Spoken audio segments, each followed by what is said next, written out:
Hello everyone and welcome to another React video. My name is Draven and today I am checking out a band that I never really got into growing up. This is Pink Floyd and we're going to be checking out a live performance of Comfortably Numb. Just a spoiler, the only thing I know about this song, like I've heard it before, the only thing I remember from it is that there's a line that says, "I've become comfortably numb." That's it. I couldn't tell you what the music sounds like, what any of the other words are. So I don't like doing reactions to things that I already know.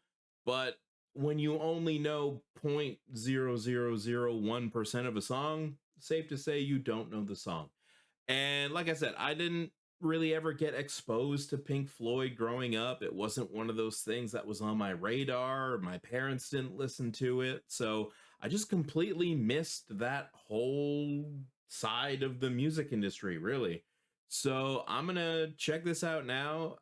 People who love Pink Floyd, they look at you sideways when you say that you don't really listen to Pink Floyd. It's just one of those bands that it's like, what do you mean you don't listen to Pink Floyd? Well, today I do. So we're gonna fix all that.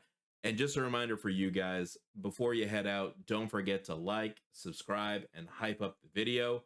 And with that being said, shut up, Draven. Let's go.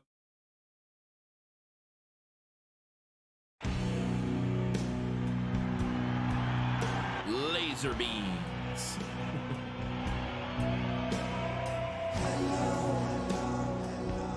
Is there anybody in there?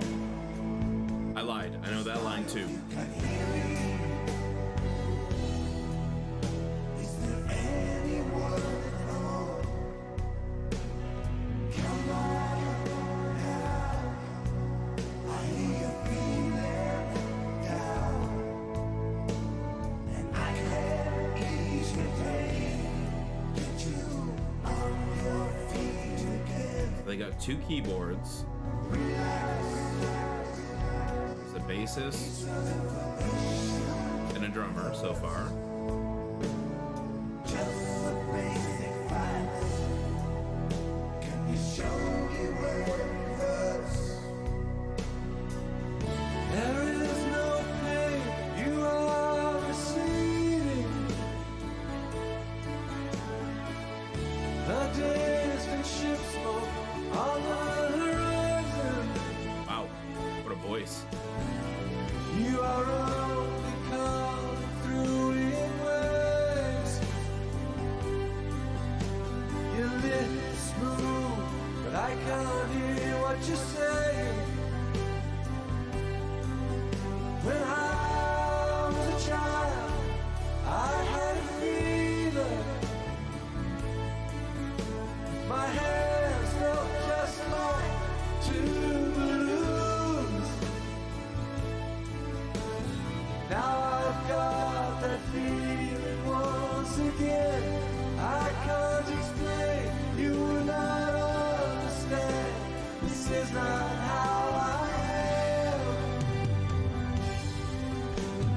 I have become comfortably numb. That's the one I know. That's it. Ooh.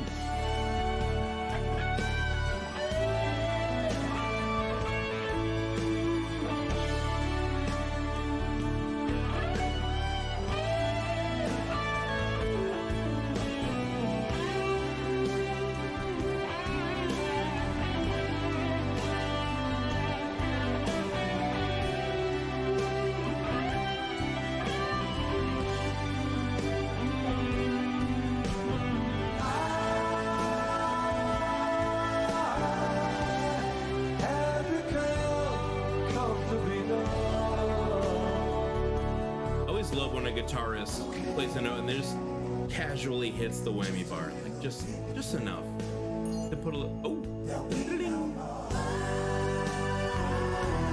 whoa!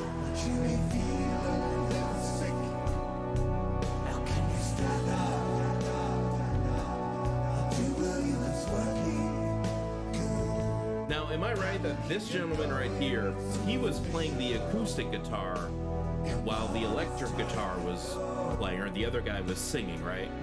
The other guy being, I think, David Gilmour. I think that's right.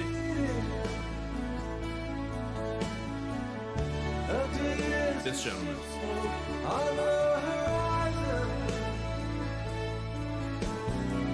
you are only coming through in words. Because I did see someone walking around with an acoustic. I just don't know if it was him. It kind of looked like him. But I can't hear what you're saying. Oh, there.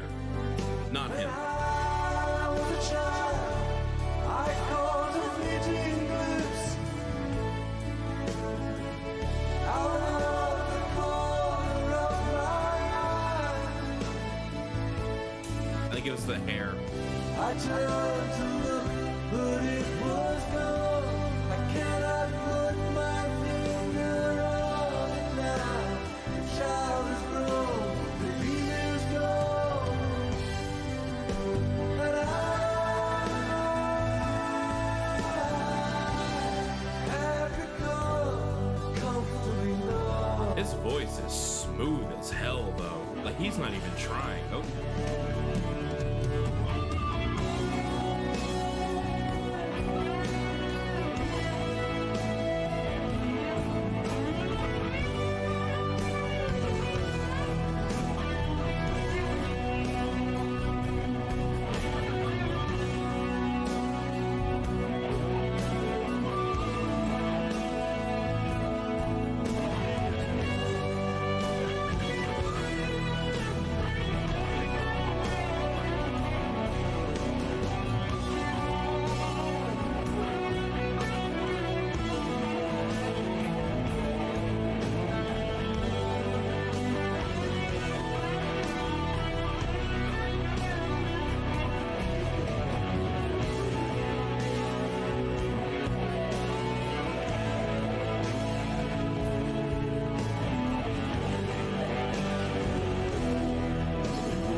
no talking during the solos rule. I should reconsider that one. Damn. There was so much to talk about. The bubbles worked overtime for sure. Wow. Wow. I don't know what I thought Pink Floyd was or why I didn't listen to it, but damn, that was special. Let's go talk about it. All right, so that obviously was insanely impressive. And I think I kind of narrowed down why I never got into Pink Floyd growing up. I think it's because when I was growing up, or when I first knew that Pink Floyd was a thing, I think it was always kind of labeled as like stoner music. And that definitely wasn't a thing that I was a part of growing up, like that side of the tracks, if you will.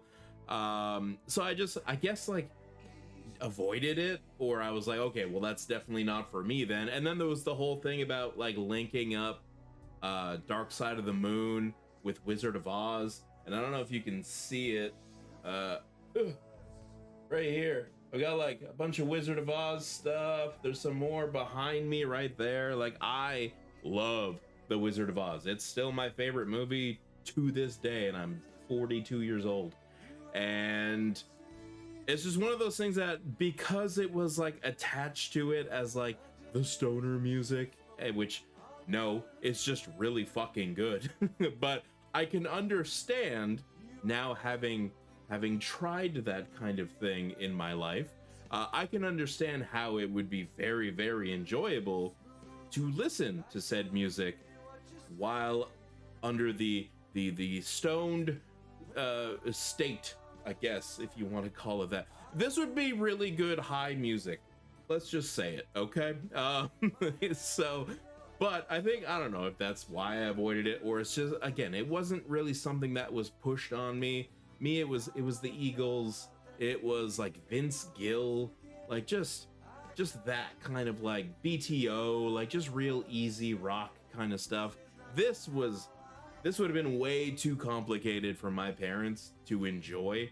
So it's just something that was never presented to me, and that's fine. That's why I started this channel, is because I was always stuck in this little ball of like the same 8 bands that I've listened to since 1995, and I just never got out of my comfort zone. So this channel has allowed that. You guys have suggested so many awesome bands and artists from all across the planet that I didn't know existed, and they're awesome. I've gone to concerts because of it.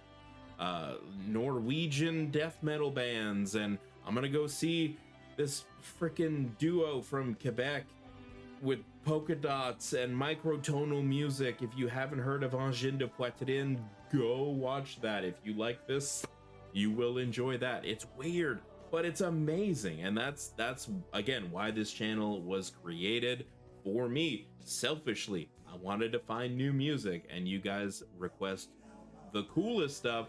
Some stuff's ass, but hey, they can't all be winners. And this was an absolute winner. I definitely want to check out more Pink Floyd in the future if this is kind of what it's like. Like, the only thing I really know from them is Another Brick in the Wall, which, great song.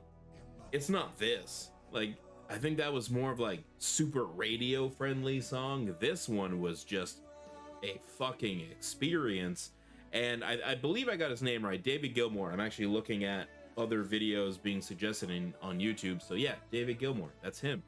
What the hell was that? That man just zoned out, went into flow state for the last like 4 or 5 minutes of that song, and just stared down in his Walmart t-shirt. Just absolute rock star. When you don't have to look like you can shred and then you just do that, it's like Mark Knopfler from Dire Straits. Just the most unassuming Home Depot floor salesman guy, and then you give him a guitar and it's just magic. It's crazy, and I love to see it. Hopefully you guys loved this reaction, and if you did, like the video, subscribe to the channel, hype this one up, and then hop down into the comments and let me know what other song you want me to react to, what you're listening to right now. And in the meantime, YouTube thinks you're gonna like this one, so go check that out. And as always, we'll see you at the next one.